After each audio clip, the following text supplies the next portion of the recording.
Guys, it is August the 9th, 2025, and I hope everybody's been having a wonderful day so far today. We are having some really nice weather here in South Carolina again today. It has been so nice the past few days. We're finally getting a break from that heat. We've had a really nice temperature all day today. The wind's been blowing. We've had a nice breeze coming through here. I haven't spent a lot of time outside today. We've actually been doing a bunch of cleaning inside the house. But it's really, really pretty out here right now. It's about 5 o'clock in the afternoon, and I would say it's probably about 75 degrees or something like that again right now. It's absolutely beautiful. But what I wanted to talk about today is something I kind of alluded to earlier in this week, and it's one of those things that I've never really talked about here on the channel.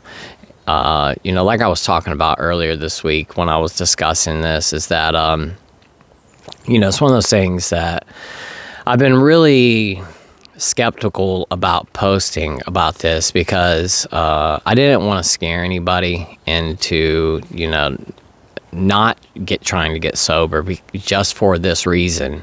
But I think it's important to talk about this for a couple of reasons.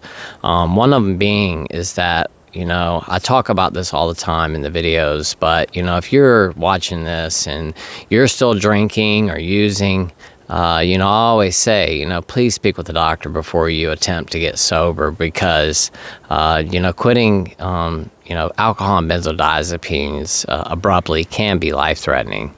Other substances can cause health problems as well. So just, you really need to speak with the doctor. But this is one of those big reasons that speaking with the doctor is so important, what I'm going to be talking about today. And what that is the hallucinations, that I used to have whenever I would try to attempt to quit drinking, which was a lot. I never really got very far in my sobriety. The most I ever got, and I've spoken about this so many times on here, was 2 weeks. That is the furthest I was ever able to make it. So from being a teenager to 42 years old, 2 weeks was the longest stretch of sobriety that I ever had. And that was one time. I've spoken about it many times on here. It was the time that I went up to Washington, D.C. and West Virginia with my family. We were up there for 2 weeks. And I quit drinking during that period of time. I ended up getting pancreatitis while we were up there, and I said, I got to stop. I knew that it was, attributed to my consumption, so I decided that I was going to stop while I was up there. And, it's one of those things, I really wish I'd stuck with that. That time that I'd quit, I was in my 30s. I felt so much better after I got, about a week of sobriety underneath my belt. My stomach was really messed up for a while after that, which now knowing what pancreatitis is and what it does to you, every time that I've ended up pancreatitis, my stomach's been a wreck for about a month after it. And I have a lot of stomach problems anyway, which is attributed to, I have chronic pancreatitis and a lot of problems, as it is. But anytime that I end up in the hospital with pancreatitis, it's a month or 2 months of, not being able to eat anything hardly at all. Stomach hurts all the time, and it starts to ease up after a while. But now that I know what pancreatitis is, I know what was going on with me that period of time. And, like I said, I wish I had just stuck it out and just stayed sober. It probably would have saved me so much headache if I had done so. But I didn't. I went back to drinking. I thought that I could control it. That's one of the reasons I talk about this on here not every single day. I talk about that, but, I come on here and talk about, addiction and AUD and things like that every single day, because I want people to know the dangers of this. Because like I said, for so many years, I did not think that somebody my age could end up with liver disease. I just didn't think it was possible. I really didn't. And I want people to know that you can end up with liver disease at, really whatever age. I mean, there's people right now ending up with liver disease in their 20s. and people get liver disease for all types of reasons, but alcohol induced liver disease, there's people getting it in their 20s right now. But anyway, you came here to watch, me talk about the hallucinations today. And like I said, I'm going to get into that. Like I said, I think it's very important to talk about this because I want people to understand how dangerous it is to just stop alcohol abruptly. There can be some serious consequences if you do so. And one of them being the hallucinations that can come along with delirium tremens. It's pretty scary stuff. And the one thing about it is that usually this stuff doesn't start to kick in until after about 2 days. So about 48 hours after your last drink, you think you've made it 24 or 36 hours, and you're like, all right, I made it. Everything's going to be okay.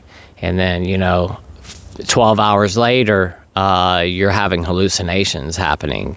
And it can be both visual and auditory hallucinations as well, which can be very frightening. A lot of people report that they feel like, and they see like ants crawling all over them, bugs crawling all over them, roaches, spiders. People talk about they see snakes and things like that. I never saw any of that kind of stuff. That wasn't the kind of stuff that I was seeing. For some reason, when I would, have those hallucinations, it was always the same thing for some reason. And like I said, I'm going to get into that here in just a second, but I just wanted to lead into all this, that if you do go speak with a doctor and you tell them, the honest truth about how much you are actually drinking, your doctor might really decide to put you on a medical detox, which is what I went through when I was in the hospital. The first time I got hospitalized, that was one of the first things they did is they put me through a medical detox. Now, do I remember anything from that week? I don't remember anything. They had me so, drugged up on whatever they had me on that I didn't even know what was going on. I think for that first week, I basically just slept the whole entire time. I don't remember anything. I remember going to the hospital. I remember that whole process. I remember the doctor coming in and speaking with me. I've spoken about that. He walked in the room and said, I don't know if we're going to be able to save your life, but we're going to try. We're going to do our very best. And that's about the last thing I remember until about a week into it, I started to kind of come to. And I guess that at that point, they were kind of weaning me off, whatever it was. They had me on some kind of benzodiazepine, and I can't remember the name of it. It's a pretty common one it might have been Versed. Maybe. I can't remember. That might be what they give me whenever I go in for procedures, because I've had a lot of procedures too where they didn't have a anesthesiologist available, and they needed to do the procedure like right then. So they decided to just give me a very strong tranquilizer, and I laid there awake during the procedure because it just had to be done. But anyway, like I said, going and speaking with a doctor and talking with them about this, you could go through a medical detox, and there's also ways, they could, I think now they'll actually send you home with medication to take to kind of help you through this process. And it's one of those things too where, you want to make sure there's somebody there with you when you're going through this as well, which, if you live alone, you live out of state, or your family isn't around, or they're no longer alive, and you don't really have a lot of people that could help you out, maybe going to a hospital and going through a medical detox could, be great for safety precautions, just to make sure that nothing happens. Because like I said, I had a good bit of hallucinations whenever I would try to stop, and it happened multiple times. And like I said, it was the same thing every single time it happened. And I guess let me go ahead and get into that. So when this would happen to me, it always happened, like I said, about 2 to 3 days into me stopping. The first day of me going to quit was very, very difficult. It always was. I always felt so anxious, so antsy, couldn't stop thinking about drinking all day long, and I always was hungover that first day too, which made it 10 times worse. Because, I always used hair of the dog the next day, and it helped me walk through my hangover the next day. It just helped me feel better. And, here I am. I've already made this decision that tomorrow's going to be the day, and I always had to overdo it the night before that I would decide to quit, which is one of those things that, I think that tapering is one of those tools that we can use is really important if you have you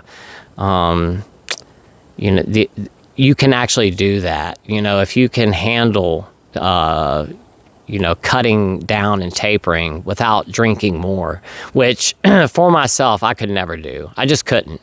I might have actually been able to maybe drink less vodka and maybe more beer, but I never could just taper down. And instead of drinking a half a gallon of vodka that day, only drinking a half a gallon or a 3/4 of a half of a gallon. I just never could do that. I always had to keep going. So like I said, the next day I'd be super hungover. I felt like crap all day long, pacing back and forth. I knew that if I went to the store and got a bottle and drank, that all this would go away. I wouldn't feel like this anymore. So that's what I kept thinking about the whole entire time. Like, I just want to go to the store and get a bottle and I will feel so much better. And it was fighting those demons inside of me, just going back and forth, this mental dialogue that I would have with myself. And, I'm just being completely honest with you guys. I really would talk to myself. I still talk to myself to this day, but especially when I was going through the withdrawals, I would walk around on my front porch or out in the front yard, just pacing back and forth going, you're not going to do this. You're not going to drink today. And I would hear this voice in my head, talking to me saying, you just go to the store and get a bottle and everything's going to be okay. And, I'm telling myself, no, I'm not doing that this time. So I'd get through that first day and then I'd get to that night, and every single time that I would go to quit, I had RLS so bad. It would not stop hurting. I would take ibuprofen to try to get my legs to stop hurting, but I would just lay in the bed at night kicking my legs all over the place. They hurt so bad they wouldn't stop moving, and then I would get through that night. Usually I wouldn't sleep very well at all, if I slept at all. Maybe an hour's worth of sleep the first night that I would quit. And that's one of the reasons that I always had to try to stop on my days off, because it was so rough. Day 2, same thing. Super antsy, still dealing with RLS, fighting that mental dialogue all day long, fighting the urge to not go to the store. I would often have to give my wife the keys to my cars. I'd give her my wallet before she would leave to go to work. That way I couldn't leave the house and I didn't have any access to buy anything. I had to do that. So, here I am putting this pressure on my wife as well to, basically babysit me so that I don't go to the store and buy more alcohol. I'd make it through day 2, same thing that night. RLS, couldn't sleep, super antsy, really bad mood. I am in a very, very bad mood. Nobody could talk to me. If anybody did, I would snap at them. I just did not feel comfortable in my own skin. I mean, that's the only way that I can really put it. It felt like, I just wanted to peel my skin off, because I just felt so uncomfortable during that period of time. And then it would get to day 3. And then day 3, the night of day 3 is when the stuff would start to happen to me. I'd be laying in the bed trying to sleep again. I'm sleep deprived. 2 nights. I hadn't slept hardly at all, maybe 2 hours, 3 hours in the past 48 hours. And here I am, or the past, I guess 60 hours, or maybe a little bit more. But I would get to about that time, like I said, and I would go to lay down that night, and I've had no sleep. I'm still super agitated. My legs are just kicking all over the place. And then I would lay down the bed and, try to go to sleep. I'd turn the TV off. All the lights would be off. And I would just lay in the bed staring at the ceiling, try to go to sleep. And then that's when the stuff would start to happen. And like I said, it was the same thing every single time.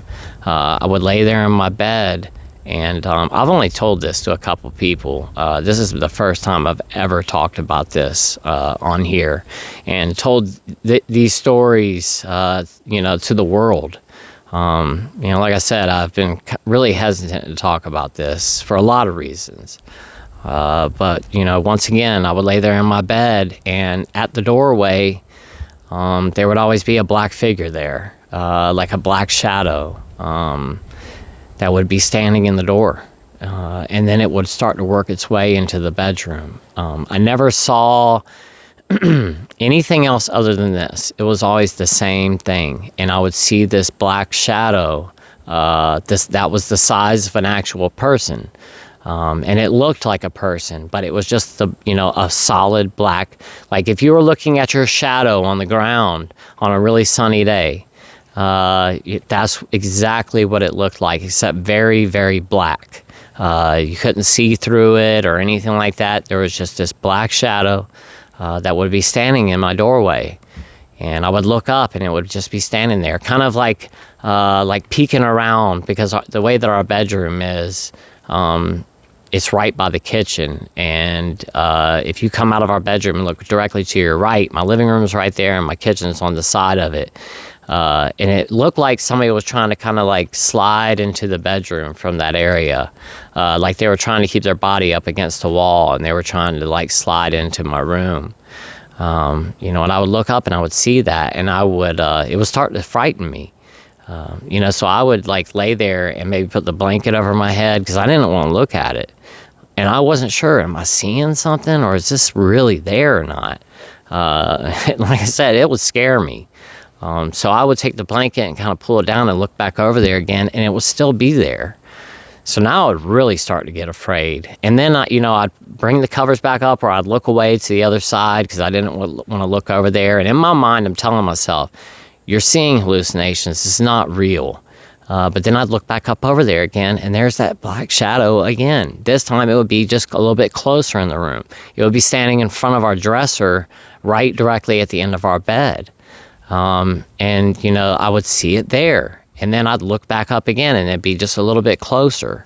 Now, I never saw anything like right next to me. It was always like at the end of the bed, either close to the door or like right at the end of the bed where the dresser is. But I would see it like moving back and forth right there. But that wasn't even the scariest part. The thing that always got me more than anything else was the auditory hallucinations. Because I would hear what sounded like people whispering in my ear. And it sounded like a bunch of people talking with each other. I would make what it sounds like right now, but I just really don't want to do it. It was just very, very frightening. It just sounded like a whole bunch of people were whispering, and it like right by my ear. That's what it sounded like. And a lot of times I would start falling asleep. And all this other stuff's going on too. I kept looking up, that shadow would be there, which would scare me. And then I'd like roll over and then try to close my eyes and go to sleep. And as I'm like right about to fall asleep, or I was asleep, or, I'd been asleep and I woke up, I would hear these whispering, noises. And it was like, it wasn't in both ears. I would only hear it in one ear, and like really, really close to my head. Like something was leaning over me and whispering in my ear like that. But it sounded like a whole bunch of people were talking with each other, but they were all whispering. But then sometimes I would hear this like loud like yell in the middle of all that whispering. It was like a bunch of people chattering with each other. It's the only way that I can explain it.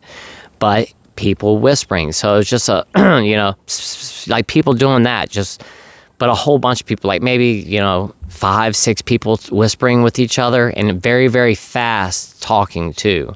And I would hear it right by my ear, and it would scare me so bad.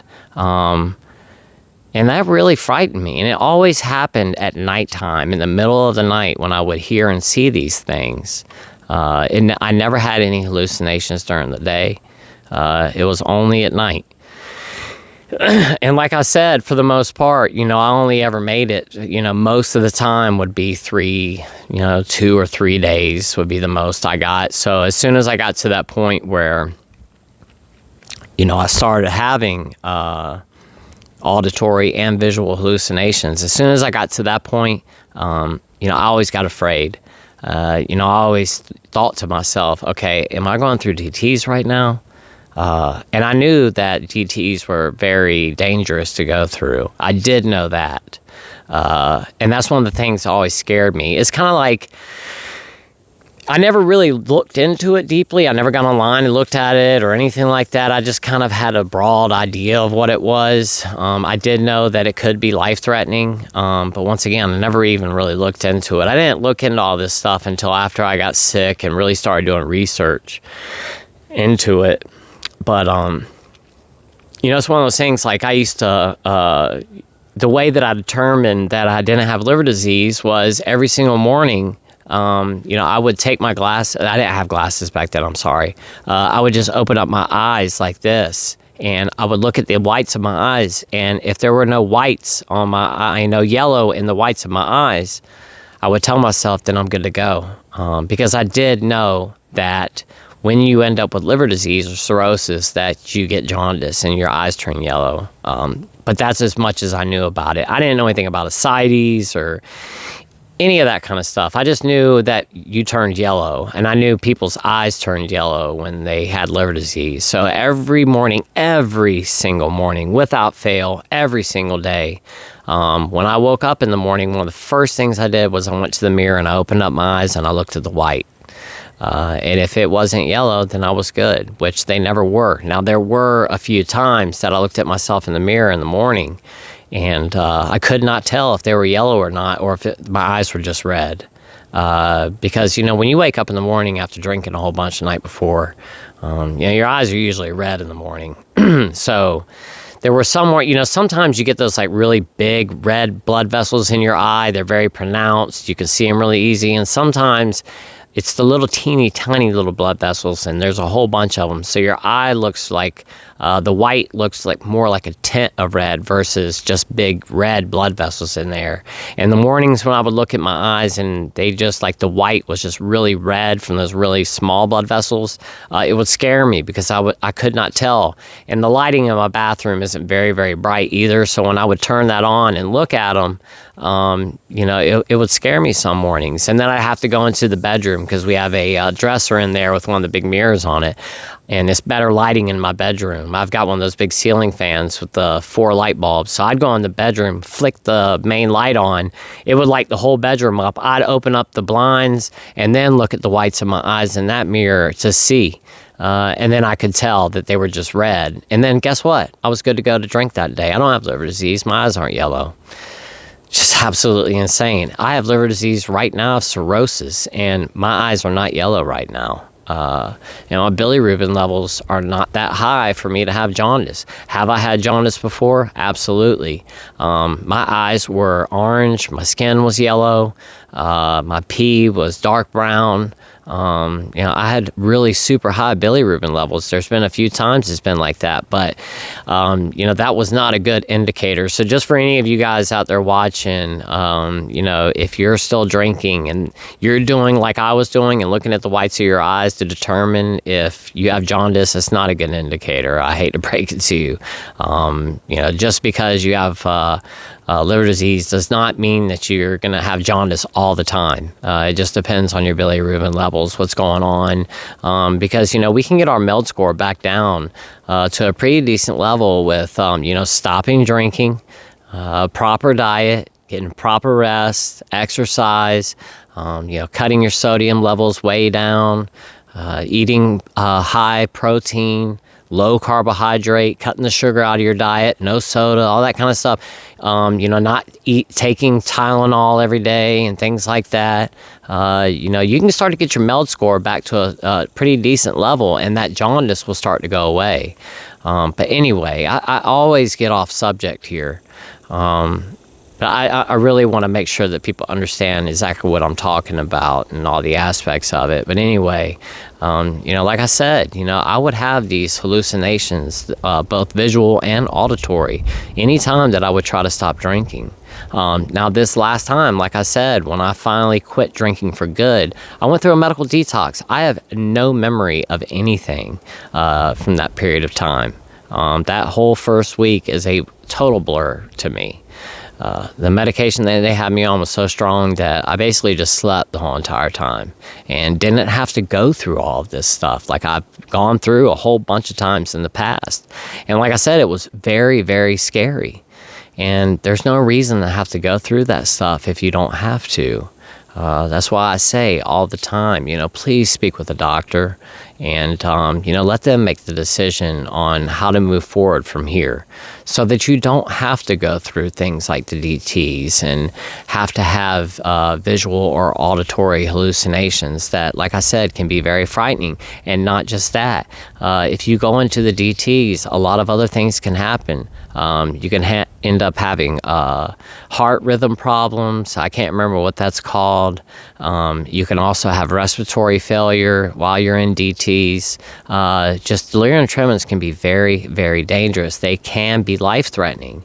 I think the statistics on it are like 1 to 15% of people that go through delirium tremens. I think the mortality rate is like 1 to 15%, which is a really big range. I don't understand why it's like that. But let's meet in the middle and say 10%. There's a 10% mortality rate with that. It's probably lower, but still, that number should be 0. There should not be a reason for that, and I get it. There's people out there who don't have health insurance. There's a lot of things, but, the one thing about, and there's people living in other countries, the healthcare systems are different all over the world. Some people have universal health care. Here in America, we don't. But the one thing about here in America is that if you go to an emergency room, they have to get you stable before they send you home. And if you show up to the ER in the middle of alcohol withdrawal, they're probably going to admit you because your blood pressure is going to be through the roof. Your heart rhythm's probably going to be off.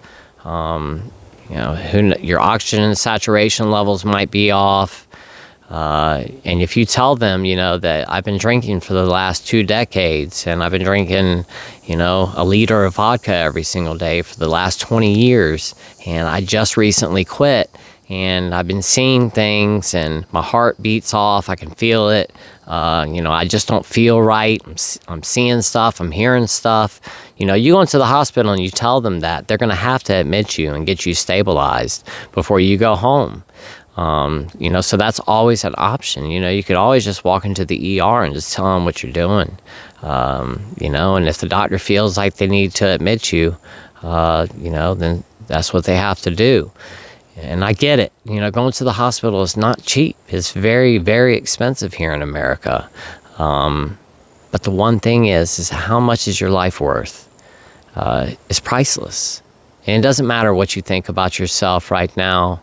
I completely understand when we're in active addiction, we start to get depressed and, we don't have the most self-esteem about ourselves. We feel bad about who we are. We're ashamed. We're guilty.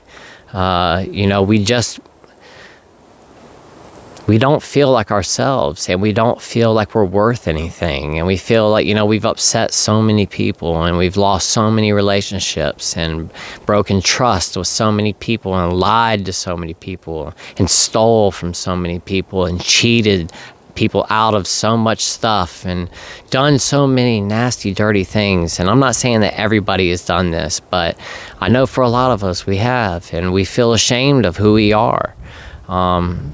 We sometimes we feel like we're just not worth it.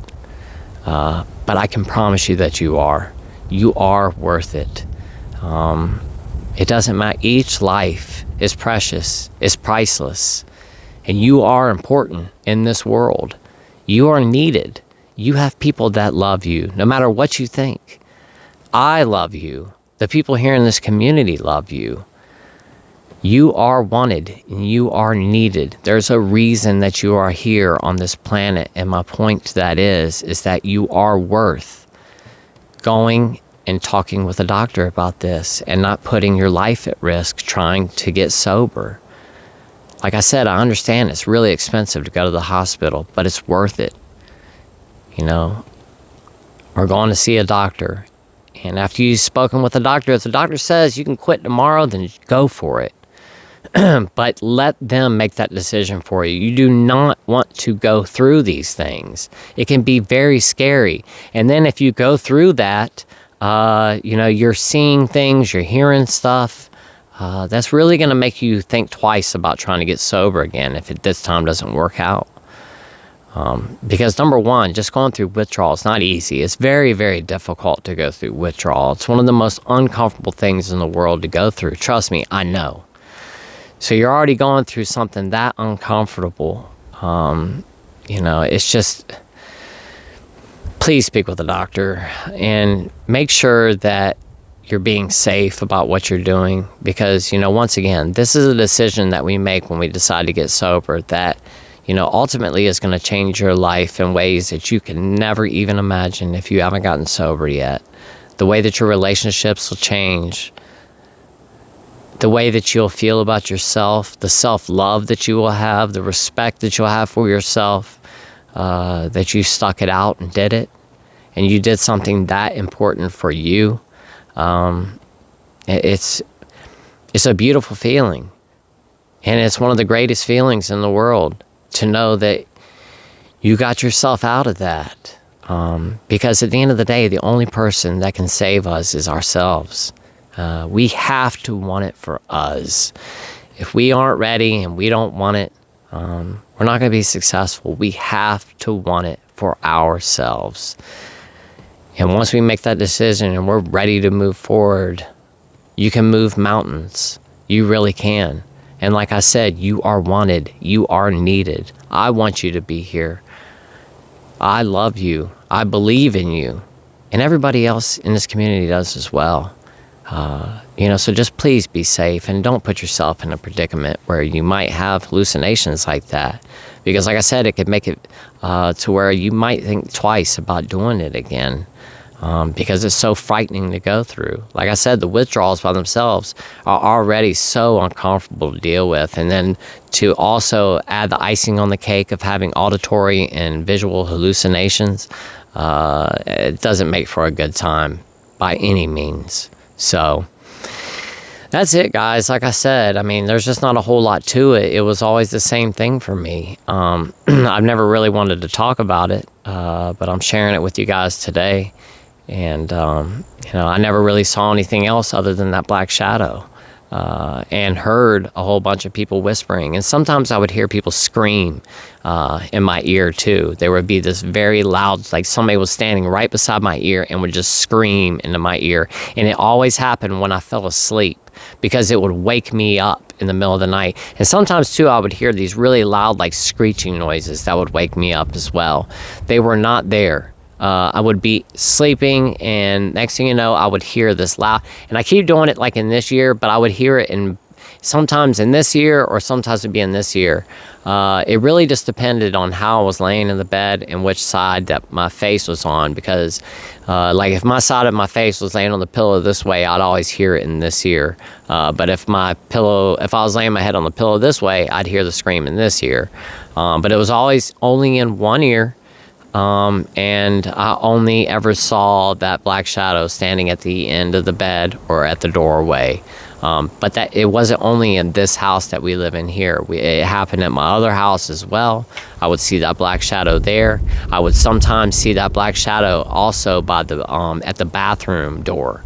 I never saw it at the bathroom door here at this house, and our room was set up very similar to the way our room is here.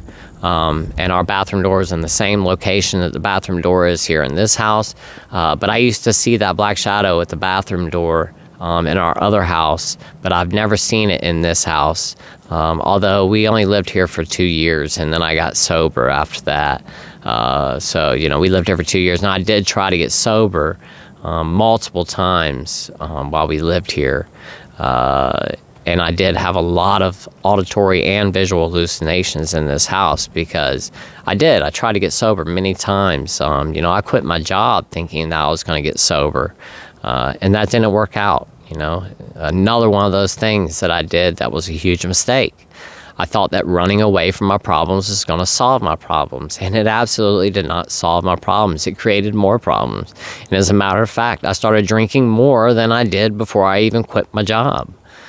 Because now I was just at home. I didn't have anybody to tell me anything. I made my own hours. I made my own schedule. I was my own boss, and, you know, I gave myself permission to get drunk just about every single day. And there were a lot of days where, you know, I woke up that morning, started drinking, and decided I'm taking the day off today. I'm just going to lay around and get drunk.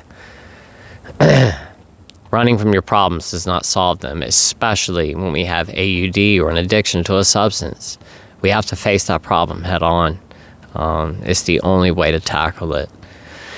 But anyway, guys, that's it for today. I'm already past 30 minutes, and you know, I don't want to keep you guys around for too long. If you stuck all the way to the end, I really do appreciate it. Thank you so much for watching today's video. I really do appreciate each and every single one of you that are here. Other than that, I think that's it. I'm going to go ahead and hop off of here for today. Thank you so much for watching, guys. I really do appreciate it, and I really do love each and every single one of you. It is so awesome to have all of you here on the channel. It's one of the coolest things I've ever done in my entire life, and I really do appreciate each and every single one of your dedication to the channel, watching the videos every single day. It really does mean a lot. So with that said, guys, I'm hopping off here. I'm gonna go in the house and start getting dinner together for tonight. So I will see you guys all tomorrow, and I hope you all have a wonderful rest of your weekend. Until tomorrow afternoon, I'll see y'all then. I love you guys so much.